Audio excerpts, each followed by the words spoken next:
Bonjour à tous, je suis Lamar Oliver et j'ai le privilège de servir en tant que secrétaire des pétitions de la Conférence générale pour l'Église méthodiste globale.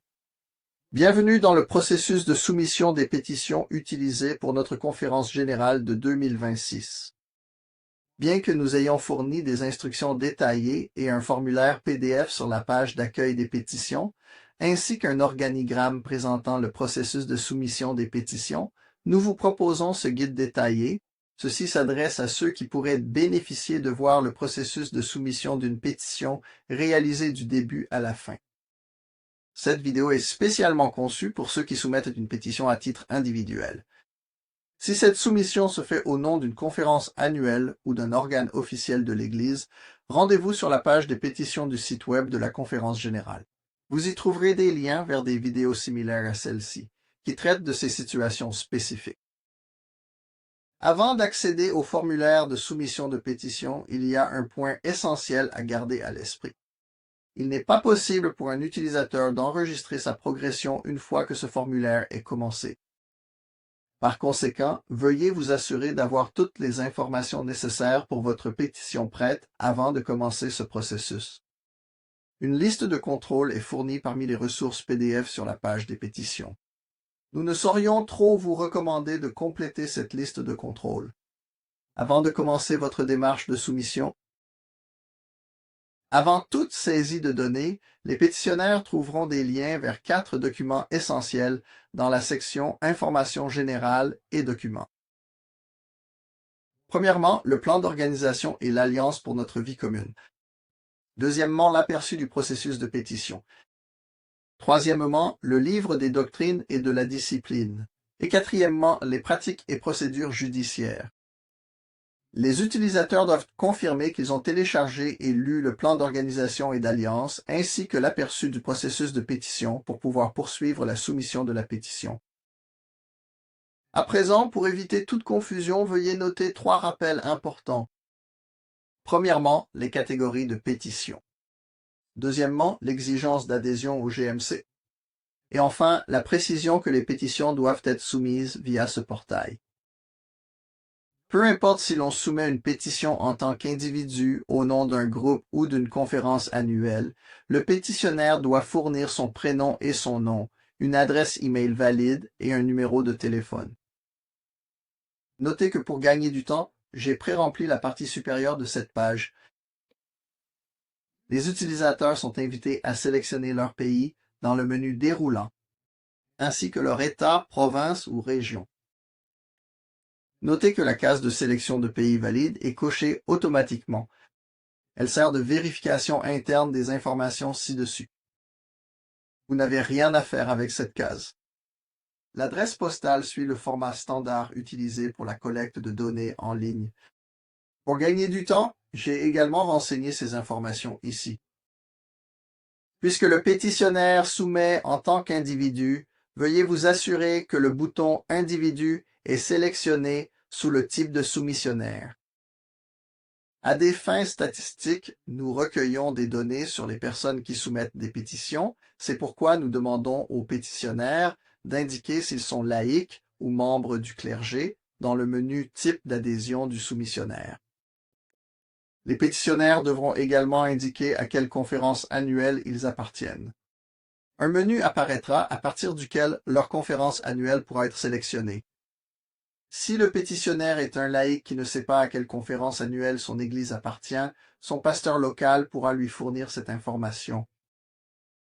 Petite précision, tout au long de ce processus, les menus déroulants comme celui-ci sont alimentés par la base de données officielle de notre dénomination. Toutes les conférences y sont donc répertoriées. Si pour une raison quelconque une conférence n'est pas répertoriée ici, veuillez m'envoyer un courriel à petition@globalmethodist.org.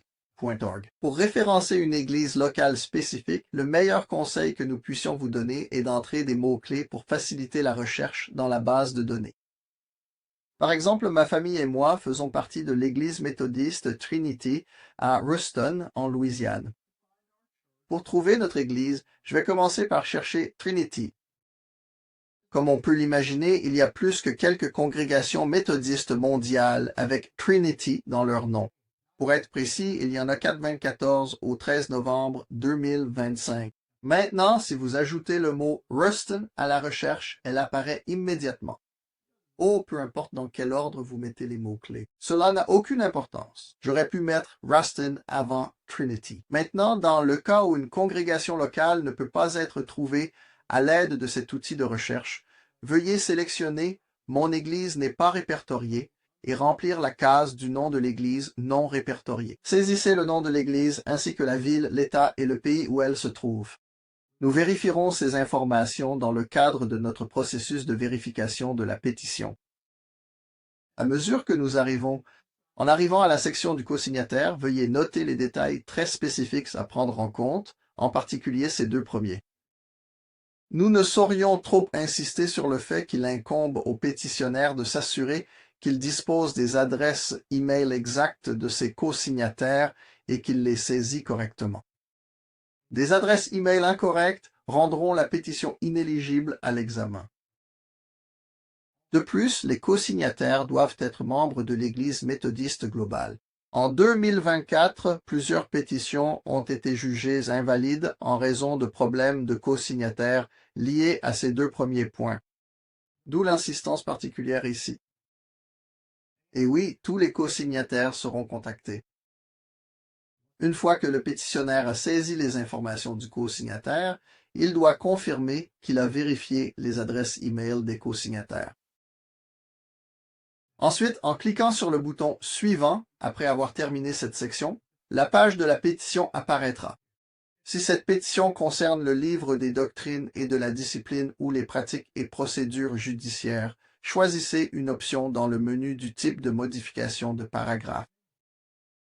Pour les pétitions visant à modifier un paragraphe existant dans l'un ou l'autre des documents, sélectionnez le paragraphe concerné par la pétition ainsi que le sous-paragraphe, le cas échéant.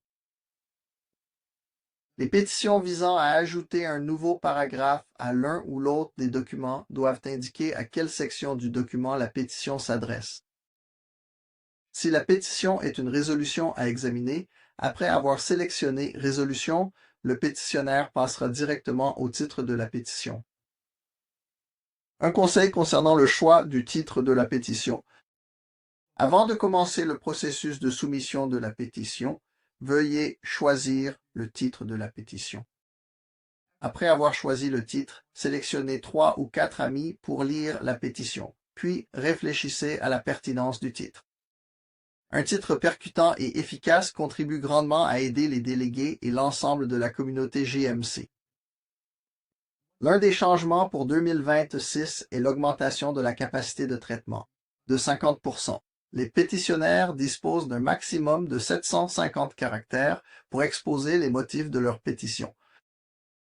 Concernant la justification, veuillez noter que toute justification figurant dans le texte de la pétition sera supprimée. Nous en reparlerons plus en détail dans la prochaine section de ce formulaire. La limite de 750 caractères est absolue. Il est conseillé aux pétitionnaires de prendre le temps de rédiger soigneusement leur justification afin de tirer le meilleur parti de cette section. Éliminez tous les ornements inutiles et allez droit au but, à la raison fondamentale. En passant au texte de la pétition, portez une attention particulière aux instructions indiquées ici. Des consignes précises sont fournies pour guider le processus. Ces consignes sont essentielles car toutes les pétitions doivent être soumises via ce formulaire en ligne. Il n'y a aucune option de téléchargement de fichiers. Nous allons voir comment saisir des pétitions, à la fois en tant que modification d'un paragraphe existant et en soumettant une pétition qui ajoute un nouveau paragraphe. Commençons par une pétition modifiant un paragraphe actuel du livre des doctrines et de la discipline. Dans le cadre de cette formation, j'utiliserai une pétition que je vais soumettre et qui modifie le paragraphe existant 706.1. Après avoir sélectionné le type approprié de pétition et de modification de paragraphe, je choisis ensuite le bon BDD, le paragraphe et le sous-paragraphe correspondant.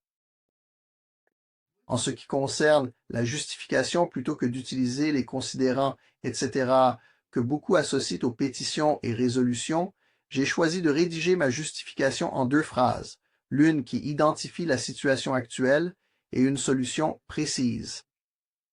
La deuxième phrase explique le résultat attendu de la pétition en question ainsi que la raison de ce changement recommandé.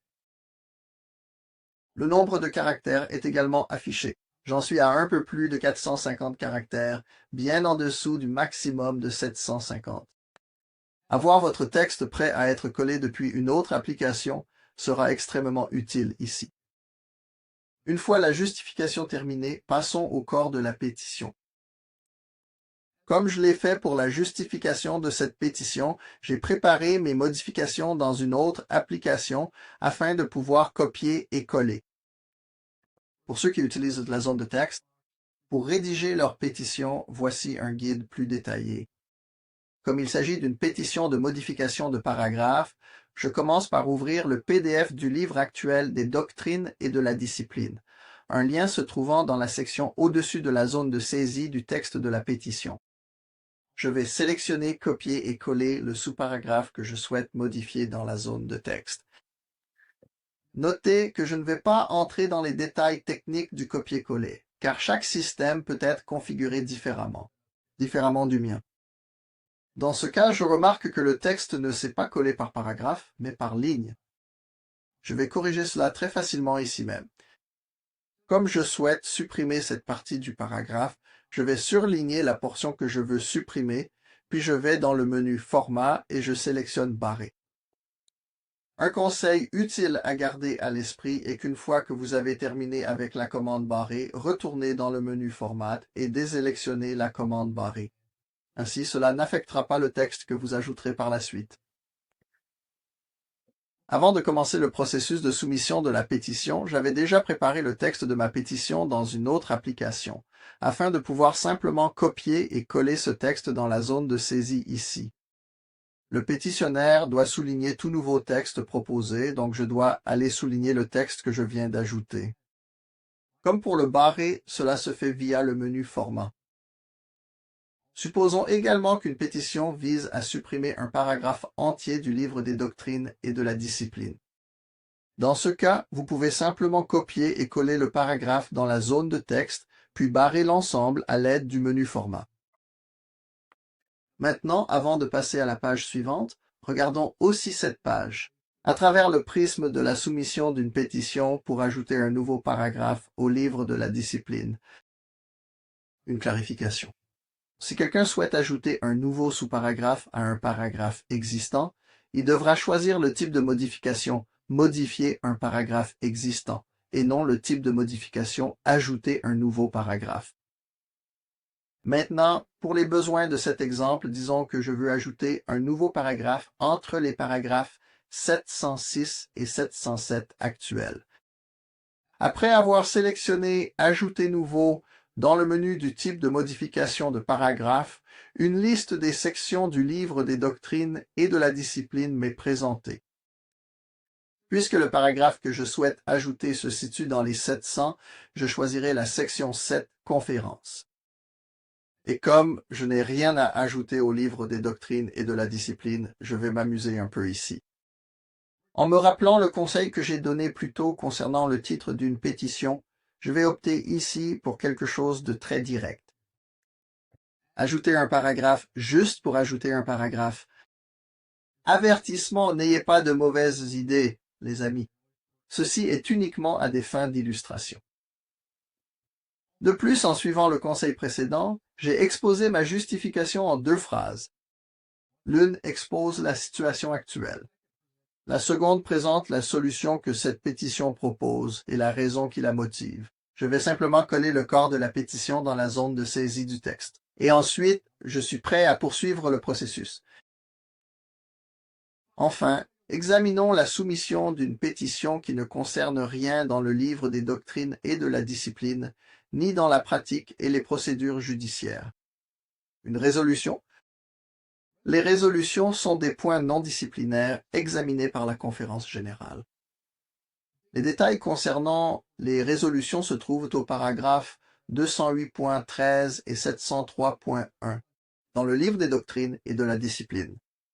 Toutes les résolutions qui ne font pas partie de notre témoignage social ou de la loi de l'Église ne resteront en vigueur que jusqu'à la prochaine session de la conférence générale, moment où elles pourront être révisées ou réapprouvées ou non. Le titre de cette pétition est un appel à la perfection chrétienne et aux pratiques sur les réseaux sociaux. Comme pour les autres types de pétitions, la justification d'une résolution est limitée à 750 caractères. Un conseil que je donnerai ici est de garder à l'esprit que, par définition, selon la loi de l'Église, les résolutions ne sont pas permanentes. Elles ne sont valides que jusqu'à la convocation de la prochaine conférence générale. De la même manière, j'ai préparé le texte de ma résolution à l'avance et je vais le coller dans la zone de texte de la pétition. Puisqu'il s'agit d'une résolution, il n'est pas nécessaire de formater le texte avec des barrés ou des soulignés.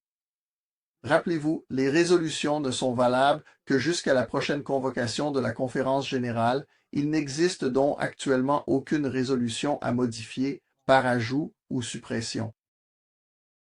Quel que soit le type de pétition, une fois que le texte de la pétition a été saisi, avant d'appuyer sur le bouton suivant, je veux vraiment vous encourager, je vous conseille fortement de prendre un moment pour relire tout ce qui se trouve sur cette page. Tout. Et cela deviendra évident en haut de la page suivante. Êtes-vous prêt à continuer? Appuyez sur le bouton suivant. Vous vous souvenez de mon conseil appuyé de tout relire avant d'appuyer sur suivant? Eh bien, avant d'appuyer sur le bouton de soumission, le pétitionnaire doit vérifier qu'il a bien relu les pages précédentes et il doit certifier que les informations sont exactes. Cette étape est essentielle car nous ne sommes pas responsables des erreurs commises lors du processus de soumission. Et une fois que le pétitionnaire a accompli cette étape obligatoire, il ne reste plus qu'une chose à faire. Il ne reste plus qu'au pétitionnaire à signer la pétition électroniquement, que ce soit avec la souris, le clavier, l'écran tactile, comme il le souhaite, et à saisir la date de soumission. La page suivante confirmera que la soumission a bien été reçue. Notez également qu'il y a un lien pour télécharger un PDF de l'ensemble de la soumission. Nous encourageons vivement les utilisateurs à télécharger ce PDF. Le pétitionnaire en recevra également une copie, par email confirmant la soumission. Voilà, c'est tout, les amis. Merci d'avoir pris le temps de suivre ce tutoriel jusqu'au bout. Si vous avez la moindre question concernant un aspect du processus de pétition, n'hésitez pas à m'envoyer un email à petition-et-global-méthodiste.org. Prenez soin de vous, mes amis. Que Dieu soit avec vous maintenant et toujours, et que vous soyez avec Dieu maintenant et toujours.